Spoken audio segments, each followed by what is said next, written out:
옆에 분에게 이렇게 인사하면서 이제 말씀을 나눠주시기 바랍니다. 당신은 소금입니다. 자, 여러분은 소금입니다. 소금. 본문의 말씀은요, 소금의 비유를 통해서 성도의 정체성에 대해 말씀을 하고 있어요.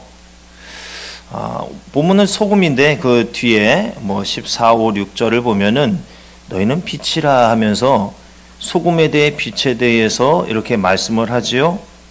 이 말씀을 듣고 있는 그 사람이 누구냐? 즉 예수님은 이 말씀을 지금 누구에게 전하고 계시고 있느냐? 이것은 11, 12절에 해당하는데 여기에 해당하는 자는 누구냐? 그리스도로 인하여서 욕과 핍박을 당하는 자이며 그럼에도 불구하고 기뻐하고 즐거워하는 자, 바로 이 사람에게 너는 소금이야, 너는 빛이야, 이렇게 말씀을 하고 계시는 거예요. 오늘 본문의 말씀이 있기 바로 직전에 예수님은 팔복에 대해서, 산상수훈이죠, 8가지 복에 대해서 말씀을 하셨습니다. 지난 우리가 8주 동안에 걸쳐서 각 복이 무엇이냐에 대해서 우리가 말씀을 나누었지요. 예수님을 따라 팔복산에 오른 무리와 제자들은 예수님께서 그들을 불쌍하게 여기실 만큼 너무나 초라한 사람들이었어요. 로마에 의해서 압제당하고 있었고요. 종교 지도자에 의해서 짓눌림 받았었고요. 배운 것도 없고 가진 것도 없고 의지할 것도 없던 사람들이 바로 예수님이 이 교훈을 가르친 이 팔복산에 모여서 그 말씀을 듣고 있었던 거죠. 예수님은 이들을 향해서 너희는 소금이고 빛이다, 이렇게 말씀을 하고 계시는 거예요. 자, 세상의 소금, 세상의 빛, 이 온 세상이 너무나도 초라해 보이는 이들의 손에 달려 있더라는 거지요. 이거는 객관적으로 볼 때 이것은 코웃음이 나올 만한 말씀이에요. 말도 안 되는 거죠. 오히려 가능성 있는 말씀이 어떤 말씀일 것 같아요? 오히려 로마에 희망이 있다, 바리새인들에게 희망이 있다, 공부를 많이 한 서기관에게 희망이 있다, 헬라 철학에 희망이 있다, 현실적으로 이렇게 말씀하셔도 이것이 믿어질까 말까 하는 것인데, 억압받고 소외되고 상처받는 삶을 살고 있는 제자들과 그 무리들을 향하여서 너희들이 온 세상의 희망이야, 이렇게 말씀하고 계시는 거예요. 도무지 소금도 빛도 되지 못할 위인들을 향하여서 너희는 세상의 소금이요 빛이야, 이렇게 선언을 하고 계시는 거예요. 그러면 왜 이들이 소금이고 빛인가? 이들이 왜 세상의 희망이 되는 것인가? 이유는 간단합니다. 예수님 때문에 핍박을 받기 때문입니다. 옆에 분에게 말씀해 주시기 바랍니다. 옆에 분을 다 지그시 바라보면서요, 예수님 때문에 핍박 받으시기 바랍니다. 핍박을 받으라니까 아까보다 좀 덜합니다, 목소리가. 세상의 빛과 소금이 되는 성도는 그러면 어떠한 사람인가? 세상으로부터 보호받고 쾌락을 누리는 자들이 아니라 오히려 그리스도로 인해 핍박받는 자예요. 고난 가운데에서도 성도는 세상 사람들과는 달라야 하고 다르게 보여야 할 것을 강조하는 말씀이에요. 고난은 누구나 당합니다. 믿는 자나 믿지 않는 자에게나 고난이 믿는 사람이라 싹 피해서 가고 그러지 않아요. 근데 우리는 그렇게 기도하죠. 고난이 싹 피해서 가달라고 이렇게 기도하잖아요. 근데 그렇지 않아요. 그 고난에 대해서 오늘 이 말씀을 통해서 어떤 교훈을 얻게 되느냐? 성도는 달라야 하더라는 것입니다. 그래야 세상에서 소금이 되더라는 거예요. 그리스도로 인해 고난을 경험하고 있다면 여러분은 소금과 빛의 삶을 지금 살고 있다는 거예요. 여러분, 성질 없는 사람이 어디 있습니까? 저 어떻습니까? 성질이 있어 보입니까? 인자해 보입니까? 대답하지 마세요. 아유. 그런데 내가 그리스도인이기 때문에 참는 거예요. 내가 예수님을 만약 몰랐다면 어떨까요? 성질 쏟아내고 분이 풀릴 때까지 수단과 방법을 가리지 않을 겁니다. 그렇지만 내가 예수님을 알아요. 구원받은 하나님의 자녀답게 살아야 된다는 것을 의식하고 있어요. 그래서 내 성질대로 하지 못하고 말씀 들은 대로 그래도 꾹꾹 누르고 참으며 살아가더라는 거죠. 이 모습이 대한민국에서 살아가는 그리스도인의 소금된 모습이라고 생각이 됩니다. 지금 우리가 살고 있는 이곳은 초대교회처럼 국가적인 육체적인 그런 핍박이 없어요. 위협이 가해지지 않아요.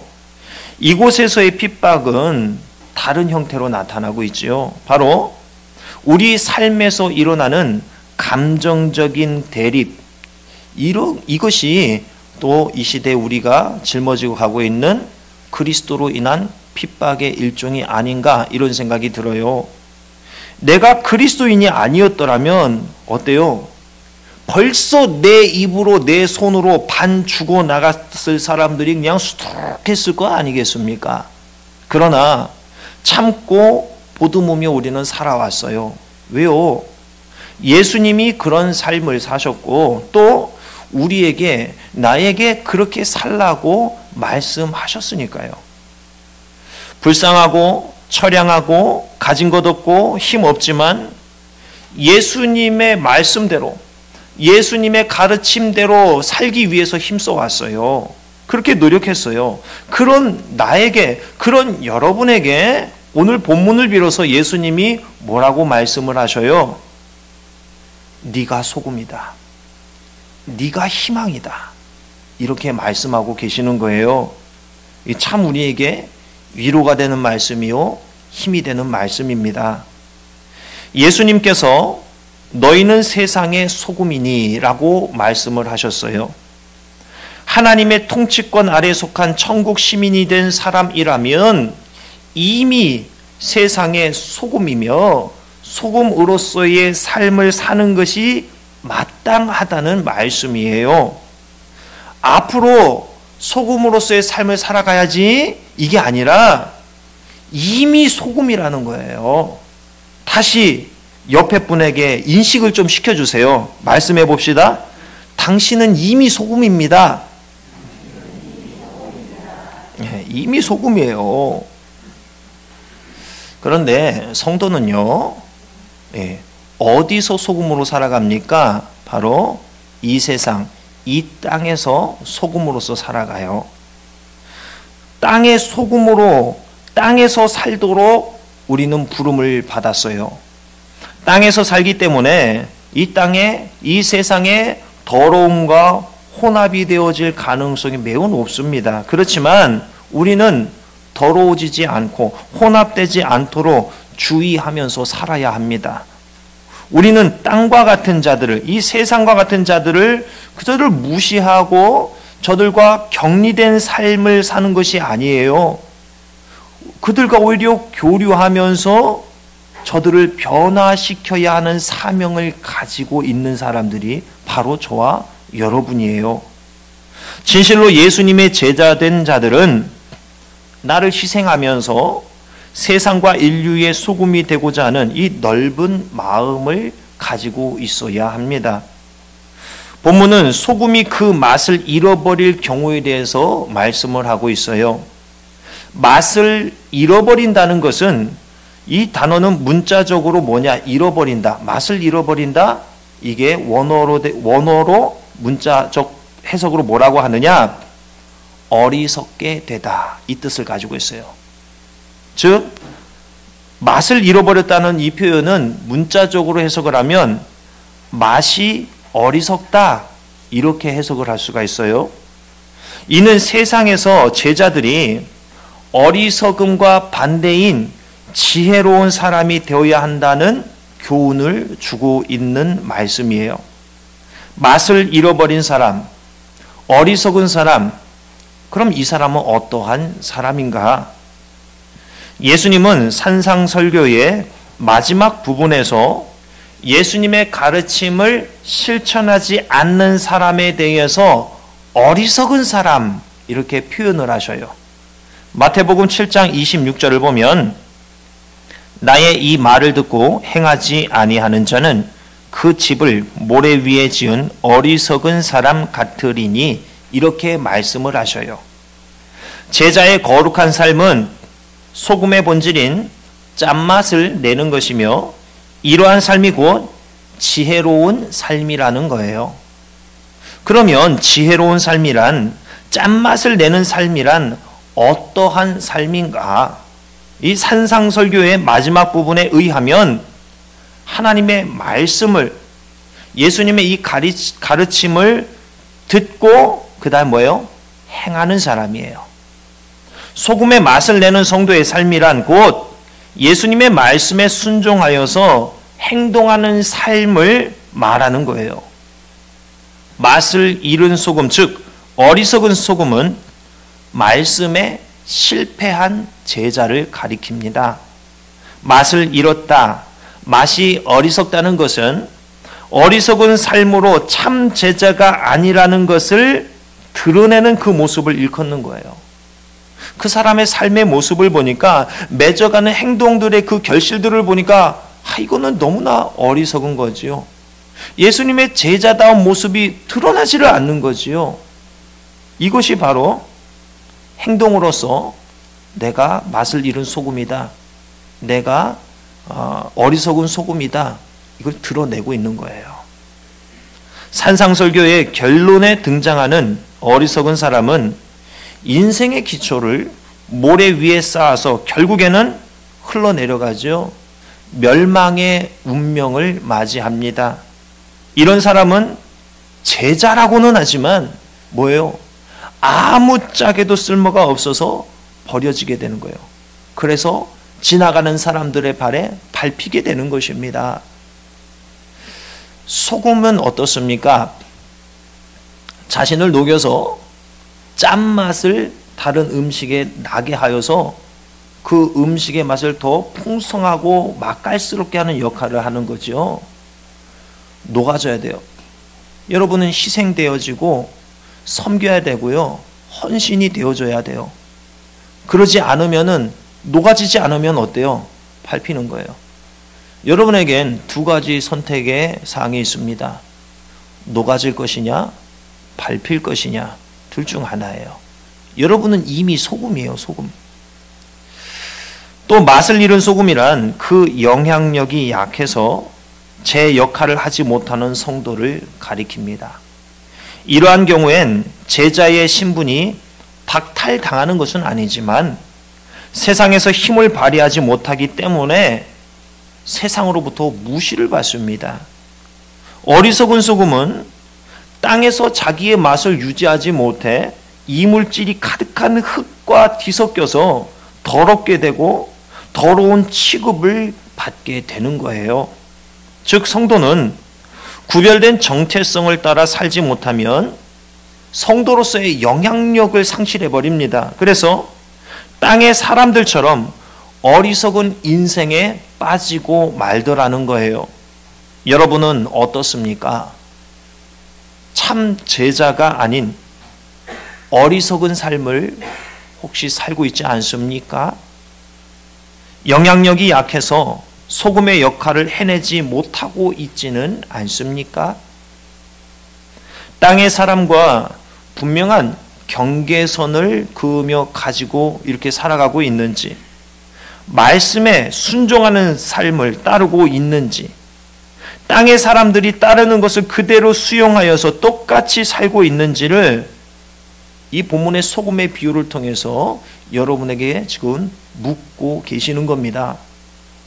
본문의 청중들과 같이 압제당하고 짓눌리고 배운 것 없고 가진 것 없고 의지할 곳도 없는 인생이라 할지라도 주님께서 복되다고 일컬으시며 소금이라고 세상의 희망이라고 하시는 것은 전적으로 주님의 말씀을 의지하고 말씀대로 살아가는 사람이기 때문입니다. 무슨 말씀이에요? 부족해도 괜찮다는 거예요. 없이 살아도 괜찮다는 거예요. 말씀을 의지하고 말씀대로 산다면 여러분은 소금의 역할을 잘하고 있더라는 거예요. 우리는 철저하게 말씀으로 살아야 됩니다. 말씀으로 살아야 돼요. 말씀대로 살아야 돼요. 그러면 그 어떤 열악한 사람이라 할지라도 부족한 사람이라 할지라도 주님은 뭐라고 하시느냐? 그거 보지 않으셔요. 말씀대로 어떻게든 살아가는 그 모습을 보시고 네가 소금이다. 네가 이 세상의 희망이다. 이렇게 말씀해 주시더라는 거죠. 말씀을 청종하고 말씀을 붙들고 말씀대로 살기 위해 고민하고 괴로워하는 여러분. 여러분이 소금이요 이 땅의 희망인 것입니다. 내가 무슨 힘이 있습니까? 아유, 저 같은 게요. 예수님이 소금이라고 말씀하셔요. 예수님이 희망이라고 말씀하셔요. 여러분의 가장 강력한 능력이 무엇이냐? 하나님의 말씀을 붙드는 겁니다. 어떻게든 내게 주어진 그 상황과 열악한 환경 가운데 이 말씀대로 살아가기 위해서 몸부림치면서 그 하나하나 실행해 나가는 것, 이게 여러분의 능력이에요. 이 세상을 변화시킬 소금이 되는 거예요. 예수님은 자신을 따라 산에 오른 제자들과 무리들에게 8가지의 복의 말씀을 통해서 너희들이 복되다 이렇게 말씀을 하시고 그 복된 존재가 세상 속에서 어떻게 살아가야 하는가에 대해서 계속해서 말씀을 하고 계셔요. 소금과 빛은 팔복선언과 떼어내서 단독으로 생각할 것이 아니에요. 예수님은 8가지 복에 대해서 말씀을 하셨는데 이 8가지 복, 이 말씀의 전체 내용을 한마디로 요약을 한다면 무엇이냐? 이 8복을 요약하면 무엇이냐? 소금이 되고 빛이 되라는 거예요. 예수님께서 말씀하신 8가지의 복을 우리 삶 속에서 어떻게 적용하면서 살아야 하느냐 이렇게 묻는다면 그 대답은 소금으로 살아가고 빛으로 살아가라는 겁니다. 팔복과 본문의 말씀을 종합하여서 표현을 한다면 복되도다 세상의 소금으로 살아가는 성도요, 복되도다 세상의 빛으로 사는 성도요, 이렇게 요약을 할 수 있더라는 겁니다. 세상에서 소금과 빛이 된다는 것은 11, 12절 말씀과 같이 욕을 듣고 박해를 받으면서도 세상을 떠나지 않고 그 속에서 꿋꿋이 살아가는 그리스도인의 모습이라고 할 수 있습니다. 성경은 고난을 당하거나 박해를 받고 핍박을 받아 세상이 싫어질 때 계룡산에 올라가서 돌을 닦아라 이렇게 말씀하지 않으셔요. 기독교는 은둔주의, 도피주의 이런 주의를 따르지 않습니다. 죄악된 세상 한복판에 교회를 세우는 겁니다. 십자가를 세우고 그들 속에서 복음을 전하면서 살아가는 것이 그리스도인의 삶이라고 말씀을 해요.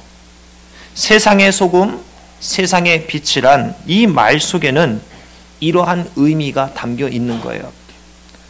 이 어지럽고 더러운 세상 피하지 마. 그 속에 들어가야 돼. 그리고 거기에서 그 죄악의 더러운 곳 묻지 마.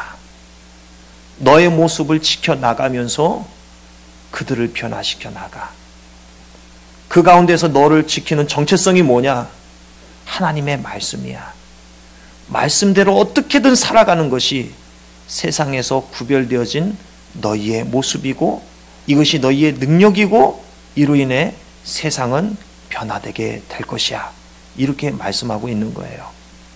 기독교는 은둔주의가 되어서도 안 되고요. 세속주의가 되어서도 안 됩니다. 그리스도인들은 이 세상에 살아가면서 자기 자신만 고고하게 지켜가는 고고한 한 마리의 학이 되는 것이 아니라 썩을 수밖에 없는 세상에 나가서 방부제 역할을 할 수 있어야 됩니다. 어떻게 보면 그리스도인은 걸레 같고 수세미 같아요. 자신을 희생하면서 닦아줘야 되는 그 역할을 해야 되는 거잖아요. 내가 과연 소금으로서 잘 살고 있는가? 이거 여러분 어떻게 알 수 있을까요? 주변 사람들의 반응을 보면 그래도 어느 정도는 알 수 있다고 저는 이렇게 생각합니다. 주변 사람들이 여러분을 보고 하는 반응을 통해서 내가 지금 소금으로 살고 있구나, 아니구나, 이거 알 수 있어요. 누군가가 여러분의 삶을 보고서 저 사람이 다니는 교회 관심이 가네? 좀 궁금하다. 저 사람이 믿는 예수라면 나도 한 번쯤 알아볼 의향이 있어. 나도 신앙이라는 것 한번 가져볼까? 이런 반응이 나타난다면 여러분은 소금의 역할을 하고 있더라는 거예요. 그런데 여러분을 통해서 주변 사람들이 교회에 대한 긍정적인 반응보다 부정적인 반응들이 나타난다면은 죄송합니다. 여러분은 소금의 역할을 하고 있지 못하는 거예요. 다른 교회 다니는 사람들은 부정적으로 보여졌는데 당신을 보니까 다시 생각하게 됐습니다. 이런 교인도 있구나. 내가 만일 교회에 가게 된다면 당신이 다니는 교회로 갈 거라는 생각을 하고 있습니다. 이 말을 한 번도 듣지 못했다면 죄송합니다. 소금으로 살고 있지 못하는 거예요. 부패해가는 이 세상을 가로막고 새롭게 변모시키고 변화시킬 그 능력 자체는 우리에게는 없습니다. 소금에는 그런 능력이 없어요. 그러나 우리 교회가 거룩한 하나님의 성품을 담고 나타내고 말씀에 순종하는 삶을 살아간다면 이 자체가 이 세상이 부패해가는 것을 막는 역할을 하게 되는 것입니다.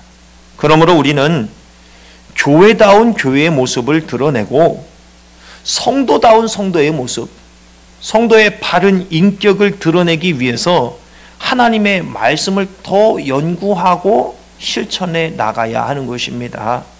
여러분, 바로 이것이 성도다운 성도요, 교회다운 교회인 것입니다. 주중에 한 성도님이 자신의 어려운 상황을 알려오셨습니다. 괴로운 상황이 이어지고 있으며 압력을 받고 있는 상황이라 하였습니다. 여러분, 우리는 이럴 때 어떻게 해야 될까요? 본문의 말씀이 답을 제시해 주고 있습니다.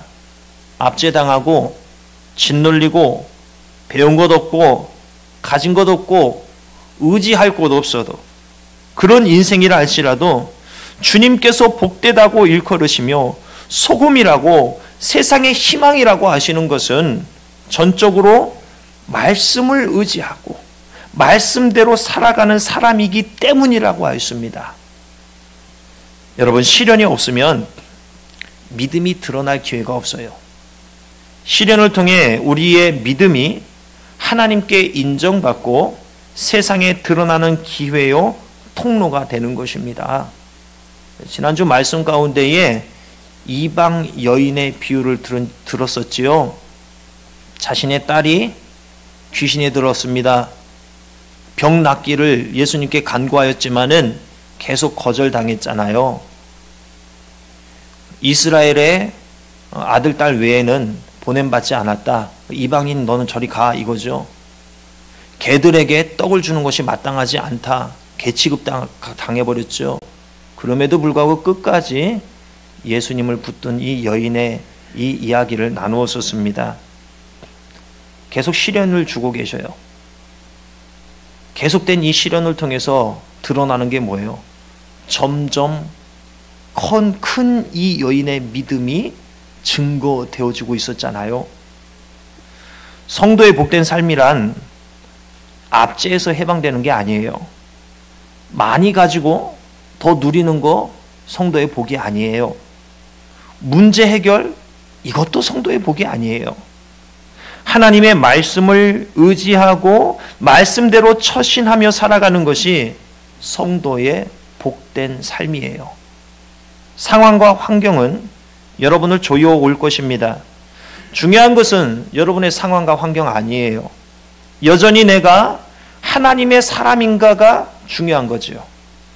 여전히 내가 소금의 역할을 해내고 있는가, 이것이 중요한 거지요. 여전히 내가 하나님의 말씀을 붙들고 말씀대로 대처해 가고 있는가, 이게 중요한 거예요. 그리스도인은 그리스도인으로서의 역할을 해야지, 그러지 못하면 아무 쓸모가 없게 됩니다. 예수님을 믿는다는 사람이 믿는 사람으로서 올바른 말과 행동을 해야지, 그러지 못하면 도리어 교회에 욕을 끼치고 해를 끼치게 됩니다. 사람들에게 교회를 비방할 거리를 제공해 주는 거예요. 여러분은 소금이라고 예수님께서 이미 선언하셨습니다. 여러분의 정체성은 소금입니다. 돈이 없어도, 건강하지 못해도, 어려운 상황에 있어도, 다소 부족한 모습이어도 여러분은 소금이에요. 하나님은 여러분을 세상의 소망으로 세우셨습니다. 왜요? 여러분에게는 세상 사람들에게 없는 그것이 있기 때문이죠. 그것이 무엇입니까? 바로 하나님의 말씀이에요. 말씀이 믿어지는 것, 이 자체도 엄청 놀라운 기적입니다. 하나님은 이미 여러분 안에 그 기적을 이루어내셨어요. 하나님의 말씀이 있잖아요, 여러분에게. 하나님의 말씀을 절대적으로 신뢰하며 순종하는 여러분은 결코 어리석은 사람이 아닙니다. 세상 모든 이들은 모래 위에 지은 집이기에 다 쓸려 내려갈 것입니다. 그러나 하나님의 말씀을 어떤 환경에서도 붙들고 신뢰하며 순종하는 여러분은 반석 위에 세운 집과 같습니다. 지금 여러분의 어려운 상황을 통해서 여러분의 믿음을 증명해 내시기 바랍니다. 끝까지 말씀대로 말하고 끝까지 말씀대로 행동을 하셔요. 하나님의 자녀다운 이 모습을 잃지 마셔요. 그럴 때 세상을 변화시킬 능력이 나타나게 되는 것입니다. 하나님이 일하십니다.